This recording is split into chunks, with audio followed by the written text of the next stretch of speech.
बलूचिस्तान के मौजू पर बात करूं। इससे पहले मेरे तमाम ही कुलीग्स बलूचिस्तान के मौजू पर बात कर चुके हैं और ज़्यादा बेहतर अंदाज में अपनी बात वही बयान कर सकता है जिसका ताल्लुक़ उस इलाक़े से होता है। लेकिन बहैसियत एक पाकिस्तानी उस दर्द को उतना ही हम भी महसूस कर रहे हैं, क्योंकि जो वाक़या वहाँ पेश आया उसका पस मंज़र क्या था, उसके अवामिल क्या थे, उस पर गौर करने की हम सब लोगों को बहैसियत पाकिस्तानी ज़रूरत है। और हमें इस बात पर गौर करना चाहिए कि ऐसे वाक़यात क्यों दोहराए जा रहे हैं। ऐसा ही एक वाक़या कराची में भी शनाख्ती कार्ड देखकर लोगों को मारा गया, बलूचिस्तान में कौमियत की बुनियाद पर हुआ, जबकि कराची में वही चीज़ मसलक की बुनियाद पर हुई थी। लेकिन किसी किस्म की कोई पेशबंदी नहीं की गई। चीज़ों को नज़रअंदाज करना, शुतुरमुर्ग की तरह गर्दन को रेत में दबाकर यह सोच लेना कि तूफ़ान टल जाएगा, ये सही चीज़ नहीं है। हम एक मर्तबा एक हादसा भुगत चुके हैं, पाकिस्तान दो लख्त हो चुका है, सिर्फ इसी वजह से कि जब हमने लोगों को उनके हुकूक नहीं दिए। बलूचिस्तान में जो ये वाक़या हुआ वो सरासर उनके अंदर की एक सुलगती हुई आग थी जो आतिशफिशा बनकर फटी। हमें ज़रूरत है इस बात की कि जो लोग जिन्हें शिकायतें हैं, जिन कौमियतों के कंसेंसस हैं, उन सब लोगों को एक जगह बैठना चाहिए। उनसे मुताल्लिक़ तमाम पार्टीज़ के सरबराहों को, हुकूमत के लोगों को एक जगह बैठना चाहिए। क्योंकि जब मशरक़ी पाकिस्तान का वाक़या हुआ, जब भी आप देखिए कि इसी तरह के हालात थे। लेकिन ये मैं एक शेर इस मौके पर पढ़ूंगी कि वक्त करता है परवरिश बरसों और हादसा एकदम नहीं होता। कुछ चीज़ें अंदर अंदर पलती रहती हैं जो किसी एक वाक़े की सूरत में सामने आती हैं और हम किसी दूसरे वाक़े के मुतहम्मिल नहीं हो सकते। बहैसियत पाकिस्तानी अगर हमें पाकिस्तान को बचाना है तो हमें सबको उनके हुकूक देने होंगे। बलूचिस्तान के साथ साथ हमें सिंध पर भी नज़र डालनी होगी और सिंध के साथ साथ हमें कराची के लोगों के हुकूक के बारे में भी बात करनी होगी।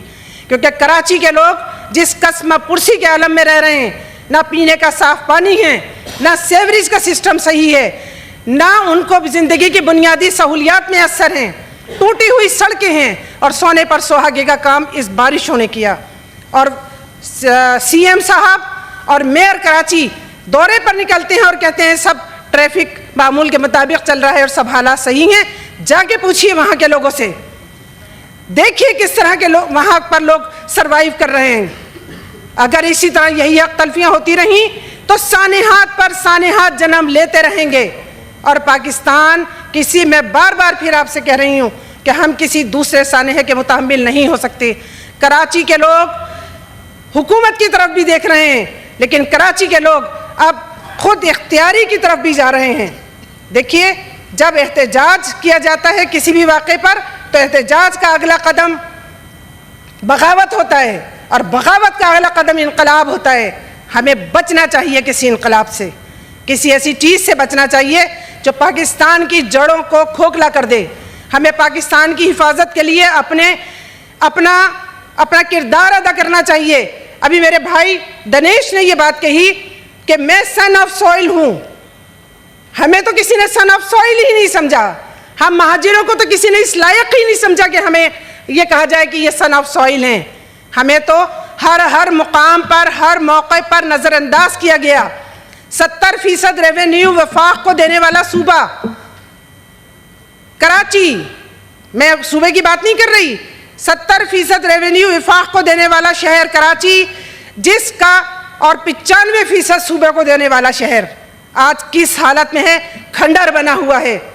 याद रखिए, जब हुकूक नहीं दिए जाते तो फिर आवाम घरों से निकलती है और जब आवाम घरों से निकलती है तो नताइज बहुत बुरे होते हैं। हमें पाकिस्तान से मोहब्बत है, हम पाकिस्तानी हैं, हम दिल और जान से पाकिस्तानी हैं, क्योंकि इंसान उस चीज़ से मोहब्बत करता है जिसके बनाने में उसका किरदार हो। ये पाकिस्तान हमने बनाया, ये पाकिस्तान हमारी कुर्बानियों से हासिल हुआ। इसके लिए जितना दर्द हम रखते हैं शायद किसी और दूसरी कौमियत के दिल में ना हो, लेकिन हमारे साथ जो सौतेली माओ वाला सलूक हो रहा है, कराची के बाशिंदों के साथ जो सौतेली माओ वाला सलूक हो रहा है, जनाब चेयरमैन, ये किसी हादसे का पेशखेमा बन सकता है। मैं फिर कह रही हूँ कि कराची के लोगों को उनका हुकूक दीजिए, उनके डेवलपमेंट पर काम कीजिए।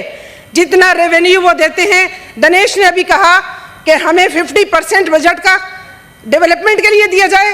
कराची को कितना दिया जाता है? जो 70% वफाक को देता है, कराची को 4% दिया जाता है जनाब चेयरमैन, जो आटे में नमक तो नहीं, मेरे ख्याल एक चुटकी के बराबर है। ये क्या तरीका है? कब तक अवाम चुप रहेंगे? कब तक अपने हुकूक पर सौदाबाजी करते रहेंगे? अब वक्त गुजर चुका, पानी सर से गुजर चुका, अब फैसले का वक्त आने वाला है। अब जो लोग वहां पर बिजली के बिलों की वजह से अपने घरों के बर्तन बेच रहे हैं, लोगों ने अपने बच्चों को स्कूलों से उठा लिया है, वहां पर बेरोजगारी आम है।